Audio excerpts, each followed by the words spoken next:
Bonjour tout le monde, je suis ravie de vous retrouver aujourd'hui pour une vidéo astuce maquillage. Ça faisait très longtemps que j'avais pas filmé ce type de vidéo sur ma chaîne, mais très récemment je vous ai partagé une astuce sur Instagram et j'ai eu beaucoup de réactions, d'échanges, d'interactions avec vous par rapport à ça. Vous avez vraiment été très intéressés par ce que je vous ai partagé sur Instagram et du coup je me suis dit que c'était l'occasion de vous refilmer une vidéo comme celle-ci. Donc aujourd'hui je vais vous montrer toutes mes astuces et toutes mes techniques pour faire tenir votre fond de teint du matin jusqu'au soir sans que ça bouge, sans que ça migre, contrôler pour celles qui en ont besoin l'excès de sébum et comment obtenir un petit peu cet effet photoshopé que j'ai là sur la peau au moment où je suis en train de vous parler. Je tiens quand même à spécifier une chose, dans cette vidéo je vais vous présenter plein d'astuces et plein de techniques différentes. Je ne vous dis absolument pas qu'il faut tout faire. En fait moi je vais tout vous partager et je vais vous montrer comment est-ce que je fais sur mon visage, donc je vais accumuler les différentes étapes et astuces sur mon visage. Mais l'idée c'est que vous choisissiez celle qui vous convient le mieux selon votre type de peau, selon vos besoins, selon vos envies, selon le temps que vous avez le matin. Si vous connaissez des astuces particulières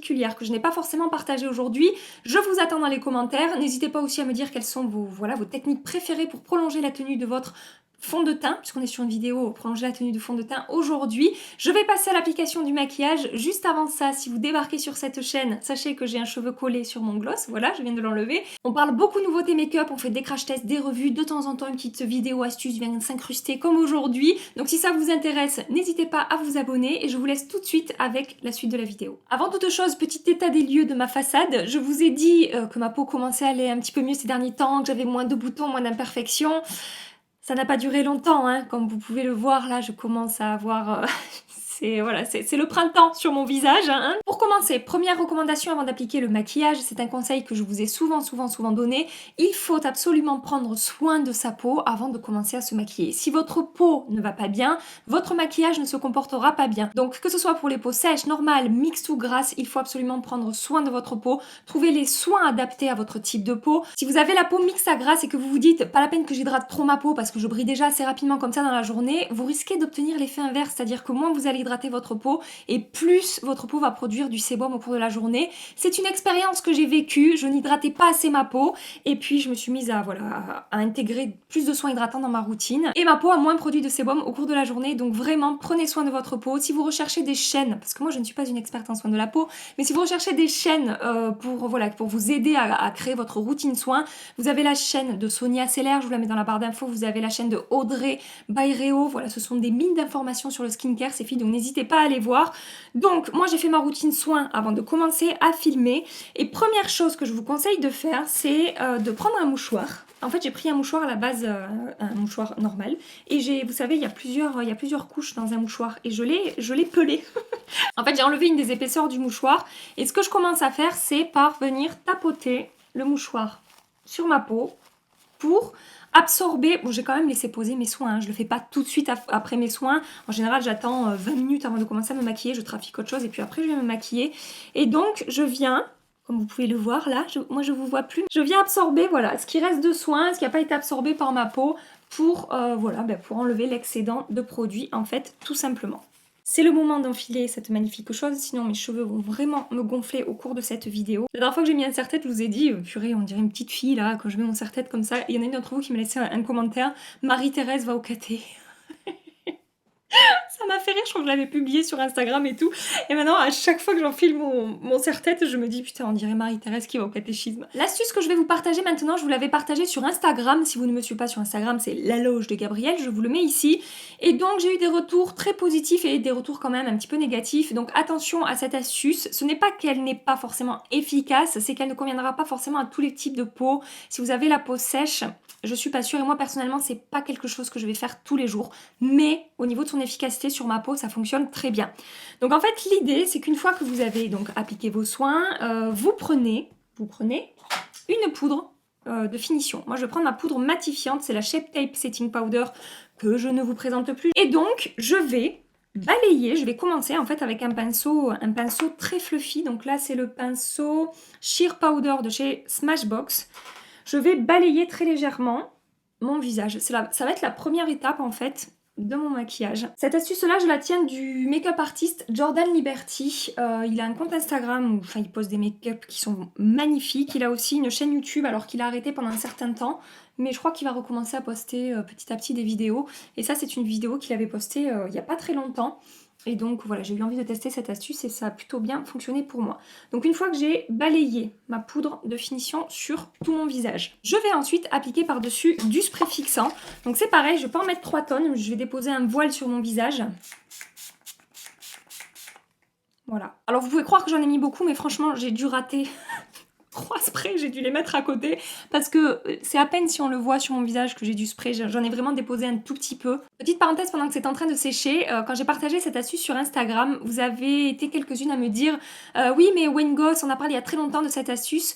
L'astuce de Wayne Goss, c'est pas tout à fait la même, ça n'est pas dans le même ordre en fait de produits. Voilà, c'est une petite info, parce que je me suis dit que vous alliez aussi me dire ça dans les commentaires, donc sachez-le. Je sais plus dans quel ordre lui le préconise, mais moi là je suis vraiment l'astuce de Jordan Liberty. Pour les astuces de Wayne Goss, ça viendra après dans la vidéo. Donc une fois que le spray a séché, je vais maintenant pouvoir appliquer ma base. Donc ça pour moi ça fait partie d'une étape indispensable sur ma peau mixte pour fixer mon maquillage, pour prolonger la tenue de mon fond de teint et pour éviter de briller au cours de la journée et contrôler mon excès de sébum. Cette étape, c'est comme l'étape des soins, c'est-à-dire qu'il va falloir choisir une base adaptée à vos besoins. Moi, j'ai la peau mixte, je brille sur ma zone T au cours de la journée, donc je veux une base qui contrôle mon excès de sébum. Si vous avez par exemple la peau normale ou la peau sèche et que vous ne brillez pas au cours de la journée, voilà, vous n'utiliserez pas forcément cette base-là, vous en utiliserez une qui convient mieux à votre peau. Donc moi, aujourd'hui, je vais utiliser la base L'Essentiel de chez Guerlain. Je suis tombée totalement amoureuse de cette base ces derniers temps, je vous en ai beaucoup parlé sur ma chaîne, je vous l'ai montré en action, je l'ai mise dans mes vidéos favoris, je vous la recommande à longueur de temps et sachez que je continue à l'aimer, je continue à l'utiliser, c'est vraiment une très belle découverte cette base. Et donc je vais venir appliquer ça sur tout mon visage. J'essaie de pas trop étaler pour pas faire bouger en fait ce que j'ai fait en dessous. Je viens presser la base avec mes doigts, je l'applique bien dans les endroits critiques, les ailes du nez, tout ça où le fond de teint aurait tendance à bouger assez facilement. Et donc cette base va non seulement fixer mon maquillage, c'est-à-dire qu'il va rester en place toute la journée, mais en plus, comme je vous dis, ça va contrôler mon excès de sébum et m'éviter de briller rapidement au cours de la journée. Étape suivante, je vais maintenant appliquer mon fond de teint. Donc aujourd'hui, je vais appliquer mon fond de teint de chez Bourjois. Il s'agit du Always Fabulous que j'ai en teinte 125 Ivoire. C'est un fond de teint que j'adore, que je vous ai beaucoup recommandé ces derniers temps, qui se comporte très bien sur ma peau, qui ne bouge pas, qui ne se déplace pas, qui ne se sépare pas de ma peau. C'est vraiment un super fond de teint à un prix tout à fait abordable que je vous recommande. Et donc une autre astuce, un autre conseil que j'ai à vous donner, que je vous ai déjà donné plein de fois, limitez la quantité de produits. C'est-à-dire que plus vous allez appliquer de quantité par exemple de fond de teint ou de poudre ou d'anti-cerne et plus vous aurez le risque que ça fasse épais et cakey et que ça bouge au cours de la journée. L'idée c'est que pour chaque étape de votre maquillage, il faut essayer d'appliquer le moins de produits possible. Et donc l'astuce suivante que j'ai à vous recommander, que ce soit application à l'éponge ou au pinceau ou au doigt, pardon, ça a eu du mal à sortir cette phrase, c'est qu'il va falloir travailler quand même un petit moment votre produit. Il ne suffit pas de l'appliquer en 30 secondes et de vous dire le tour est joué. Si vous voulez vraiment éviter l'effet cakey, si vous voulez vraiment prolonger la tenue de votre make-up et avoir un très joli rendu sur la peau, il va falloir prendre le temps de faire correctement fusionner le produit avec votre peau. C'est une astuce que je vous ai déjà donnée plein de fois, mais sachez que pour moi c'est une des meilleures astuces pour avoir un joli rendu sur la peau. Alors si vous avez appliqué au doigt, l'idée ça va être de venir presser avec vos doigts, ou au pinceau c'est pareil, il faut faire pénétrer, en fait il faut faire fusionner le fond de teint avec votre peau et avec les produits que vous avez appliqués avant. Voilà, donc là, au tout début, j'étale bien le fond de teint partout pour être sûre que j'en ai bien sur tout mon visage. J'ai pas fait mon front encore, hein, mais voilà, j'en applique bien partout. Qu'est-ce qu'il est beau ce fond de teint sur la peau. Oh, je l'adore. Et une fois que j'ai bien mis mon fond de teint partout, je vais venir en fait presser le fond de teint sur ma peau. Alors là, pour le coup, on est sur une astuce du make-up artiste Wayne Goss.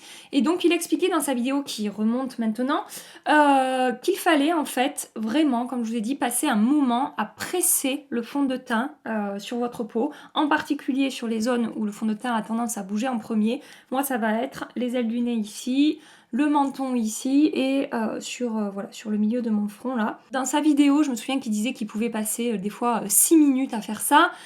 Non, je ne passerai pas 6 minutes à presser mon visage comme ça, mais j'y passe quand même, voilà, quand je veux vraiment, vraiment, vraiment faire tenir mon maquillage toute la journée parce que je vais avoir une journée de 15 heures et que je sais que voilà, je veux pas faire de retouches ni quoi que ce soit, eh bien, je vais quand même prendre le temps de bien faire fusionner le fond de teint. Voilà, donc écoutez, je finis mon petit massage facial et je reviens avec vous. Je passe maintenant à l'anti-cerne, je vais venir éradiquer mes jolis cocards que j'ai sous les yeux. Pour ça, je vais utiliser le Shape Tape de chez Tarte que je mélange en deux teintes, la teinte Light Medium Sand et la teinte Light Sand.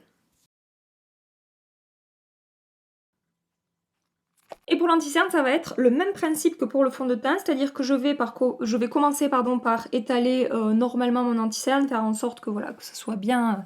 que la matière soit bien répartie sur le contour de mon œil et sur mes cernes. Et une fois que j'ai fait ça, eh bien, je vais faire pendant 1 minute à peu près la même chose que ce que j'ai fait sur mon teint, c'est-à-dire que je vais vraiment prendre le temps de presser la matière sur ma peau et de faire fusionner l'anti-cerne avec ma peau. Donc c'est exactement le même principe que pour le fond de teint. Je fais attention de bien passer ici aussi l'endroit où le fond de teint se mélange avec l'anti-cerne pour pas qu'il y ait de démarcation, pour bien travailler la matière aussi sur cette zone-là. Étape suivante, je reprends mon mouchoir et je vais faire exactement la même chose que ce que vous m'avez vu faire en début de vidéo pour les soins, c'est-à-dire que je vais venir presser le mouchoir très délicatement sur ma peau. Je ne vais pas appuyer comme une bourrine, je ne veux pas enlever ce que j'ai fait. Mais en fait, je vais venir absorber l'excédent de fond de teint et peut-être l'excédent d'anti-cerne. Alors l'éponge, normalement, ça joue déjà un rôle là-dedans. Vu que c'est une éponge, ça permet d'absorber un petit peu l'excédent de matière. Donc vous aurez probablement plus de matière en faisant ça si vous avez appliqué votre fond de teint au pinceau et au doigt. Mais quand même, quand je le fais, je vois bien que j'ai quand même un petit peu de fond de teint sur mon mouchoir, même quand je l'ai appliqué à l'éponge. L'astuce suivante, je la tiens de Marion Caméléon et cette astuce va consister à appliquer du spray fixant entre chaque étape du maquillage. Donc j'en ai appliqué avant le fond de teint dans la première astuce que je vous ai partagée, mais l'idée c'est que une fois que j'ai appliqué mon fond de teint et mon anti-cerne, je réapplique du spray fixant. Quand j'aurai appliqué ma poudre, je réappliquerai un petit peu de spray fixant et tout à la fin de mon maquillage, je réappliquerai du spray fixant. Donc c'est ce que je vais faire, mais comme je vous ai dit dans l'intro, vous n'êtes pas obligé de faire toutes les astuces. Là je vous donne toutes celles que je connais, donc moi sur mon visage là je vais accumuler les couches de produits. Mais voilà, je pense qu'il faut choisir, hein, comme je vous ai dit, l'astuce qui vous conviendra le mieux. Oh non! J'ai oublié de faire ma correction. C'est pas grave, je vais le faire maintenant. Donc je prends mon full cover de chez Makeup Forever que j'ai... Ah vas-y, focus. Apparemment en teinte 06. Il n'y a rien marqué d'autre au niveau de la teinte, il y a juste marqué 06 derrière. Donc je pense que c'est la teinte. Et je vais corriger très légèrement mes imperfections. Ça aurait été bien que je le fasse avant d'appliquer le spray fixant. Mais bon, je vais tellement l'appliquer sur une petite zone que ça ne change pas grand-chose. Mais ça aurait été bien que je le fixe avec un petit peu de spray fixant. Mais c'est pas grave. Et donc avec un pinceau précis, je viens un petit peu recouvrir ces choses-là. Je vais maintenant poudrer mon teint. Pour ça, je vais utiliser à nouveau ma poudre Shape Tape Setting Powder de chez Tarte. Et donc, l'astuce que j'ai à vous donner par rapport à... Je suis en train de chercher mon miroir. Par rapport à l'étape poudre, ça va rejoindre un petit peu la même astuce que pour le fond de teint et l'anti-cerne. C'est-à-dire qu'on va presser la poudre sur la peau. Et moi, autre chose que j'ai remarqué par rapport à l'application de la poudre, c'est que je trouve que ça tient beaucoup mieux et que ça me matifie plus longtemps quand je l'applique à l'éponge ou à la houppette que quand je l'applique au pinceau. Et justement, je pense que c'est lié au fait qu'avec l'éponge, je vais presser la poudre contre ma peau. Je vais faire une fois de plus fusionner toutes les matières ensemble, tout ce que j'ai appliqué juste avant. Je vais vraiment bien insister pour le faire fusionner avec la poudre. De toute façon, si vous suivez déjà mes vidéos, vous savez que la poudre, vous me voyez toujours l'appliquer à l'éponge. Je trouve ça 10 fois plus efficace pour fixer le maquillage et pour contrôler mon sébum que quand je l'applique au pinceau. Voilà. Donc là, ce que j'aurais pu faire, c'est réappliquer du spray fixant par-dessus la poudre pour de nouveau faire fondre, faire fusionner et fixer un petit peu plus le maquillage.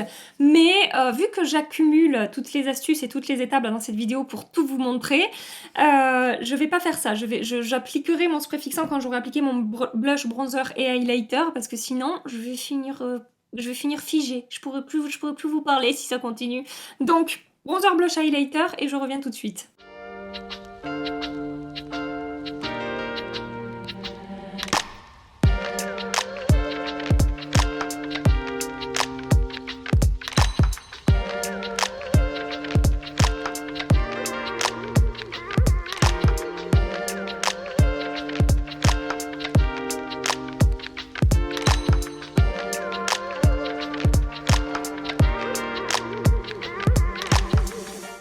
reste une dernière astuce à vous proposer. Une fois de plus, vous n'êtes absolument pas obligé de la faire. C'est juste une astuce supplémentaire. Soit vous adhérez, soit vous n'adhérez pas.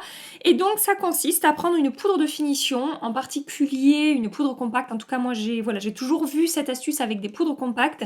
Donc, par exemple, là, aujourd'hui, dans les mains, j'ai la poudre Accomplice de chez Marc Jacobs. Ça fait très longtemps que je vous en ai pas parlé, pourtant c'est une poudre que j'apprécie, que j'aime bien. Ou alors je peux également utiliser la poudre Soft Focus dans la palette Bandy Sway de chez Too Faced. Donc c'est la palette Turn Up the Light que j'ai en teinte médium. Donc soit celle du milieu, soit la poudre Marc Jacobs. Je pense que je vais prendre celle de la palette Too Faced. Je prends un pinceau multitask de chez Real Technique. Et donc, c'est pareil, pas besoin de surcharger votre pinceau. Vous prélevez un petit peu de poudre. Ce que j'aime bien avec cette poudre-là, c'est qu'elle a un tout petit côté soyeux et qu'elle se fond très très bien à la peau. C'est pour ça que voilà, j'ai envie d'utiliser celle-ci aujourd'hui. Et je vais venir, tout en légèreté, balayer tout mon teint. Alors, quand je vous dis en légèreté, c'est que je fais des petits mouvements circulaires comme ça sur mon maquillage, sans appuyer trop sur ma peau, mais je viens finir de lisser, de flouter un petit peu mon teint. Et ça permet également d'apporter un effet vraiment très fondu au blush, bronzer, highlighter que j'ai appliqué. On ne verra plus de transition entre les trois produits, ça sera vraiment très bien fondu en fait, voilà. Et cette astuce, au-delà de fixer un petit peu plus le make-up, j'ai mes cheveux qui commencent à me gonfler, au-delà de fixer un petit peu plus le make-up, de faire bien fondre tout ensemble et de prolonger la tenue du maquillage, c'est une technique qui va vraiment, ouais vraiment je vois la différence, c'est vraiment une technique en fait qui va apporter un effet photoshopé à la peau. Je crois que la première fois moi que je l'ai vu une fois de plus c'était Wayne Goss. Je crois que si je devais choisir entre toutes les astuces que je vous ai présentées aujourd'hui, celle que je préfère c'est celle de vraiment prendre le temps de bien travailler la matière, de bien faire fusionner le fond de teint, l'anti-cerne et la poudre. Parce que premièrement, c'est super efficace et deuxièmement, ça n'est pas une astuce qui peut assécher votre peau. Le fait d'appliquer du spray fixant sur toutes les étapes, avant votre maquillage, pendant, après, le fait d'appliquer la poudre avant tout votre maquillage, après les soins, vous pouvez avoir une petite sensation d'inconfort. Ça peut aussi avoir un effet asséchant sur votre peau, donc c'est pour ça vraiment que j'insiste en vous disant ce n'est pas peut-être des astuces que je vous conseille de faire tous les jours et que selon votre type de peau, il faudra voir si ça vous convient ou pas, mais de bien blender les produits sur votre visage, ça n'assèche pas votre peau, ça a rien de mauvais pour la peau et ça fonctionne super bien. Et je crois que la deuxième astuce que je préfère, c'est celle que je suis en train de faire. En tout cas au niveau de l'aspect de ma peau, de l'effet photoshopé que ça va m'apporter, je l'adore cette astuce-là. Donc je peux soit m'arrêter là, soit rajouter encore du spray fixant, mais moi je vais m'arrêter là pour aujourd'hui. Je vais appliquer du rouge à lèvres. Je zoome un petit peu pour que vous puissiez voir le rendu de mon teint après toutes ces étapes, cet effet comme je vous dis un petit peu photoshopé que j'ai sur la peau. Et en même temps, je n'ai aucun effet de matière, c'est lissé, c'est fondu. Et donc, écoutez, je reviendrai ce soir pour vous montrer l'évolution de mon make-up dans la journée. Je ne vais évidemment faire aucune retouche pour que vous puissiez voir vraiment comment est-ce que ça va tenir et comment est-ce que ça va contrôler mon sébum au cours de la journée. Je vous fais des gros bisous, et je vous dis à tout à l'heure. Quelle heure est-il? Il est 20h11. J'ai appliqué ce maquillage aux alentours de 10h du matin à peu près, donc ça fait 10 heures que je porte ce maquillage. Je n'ai fait aucune retouche et qu'est-ce que vous en pensez? Dites-moi dans les commentaires ce que vous en pensez. Franchement, une fois de plus, je savais qu'elles étaient efficaces sur ma peau, ces astuces, je sais qu'elles fonctionnent. Donc je suis vraiment super contente, ça n'a pas bougé, je n'ai pas d'effet de matière sur le visage, j'ai le teint pas aussi beau que ce matin évidemment, à peu de choses près, on s'en rapproche. Je brille un tout petit peu plus sur le front, mais ce qui est normal. En fait, là, le glow que j'ai sur le front, c'est le type de glow que j'obtiens quand j'applique mes poudres lumineuses quand je me maquille. Donc là, franchement, je trouve ça... au niveau de la lumière, je trouve ça même un petit peu plus joli que ce matin, que j'avais vraiment tout fait mat pour contrôler l'excès de sébum, etc. au cours de la journée. Et puis, une fois de plus, là, ce fond de teint bourgeois, ça vous prouve la qualité de ce produit, parce que avec un mauvais fond de teint, j'aurais eu beau faire toutes ces astuces, ça aurait effectivement amélioré la tenue, mais si le fond de teint ne fonctionne pas, je n'aurais pas obtenu ce résultat-là en fin de journée. Je suis partie sur un fond de teint que je connais et qui se comporte très très bien sur ma peau. Merci mon petit. Voilà ce que je voulais partager aujourd'hui avec vous. J'espère que ça vous a plu, j'espère que ça vous aura aidé, que ça vous aura appris peut-être certaines choses. Si vous voulez rester un petit peu plus longtemps avec moi, vous pouvez cliquer sur une des deux vidéos qui va apparaître ici. Et en attendant ma prochaine vidéo, je vous fais des milliards de bisous. Prenez soin de vous et à très bientôt. Bye bye.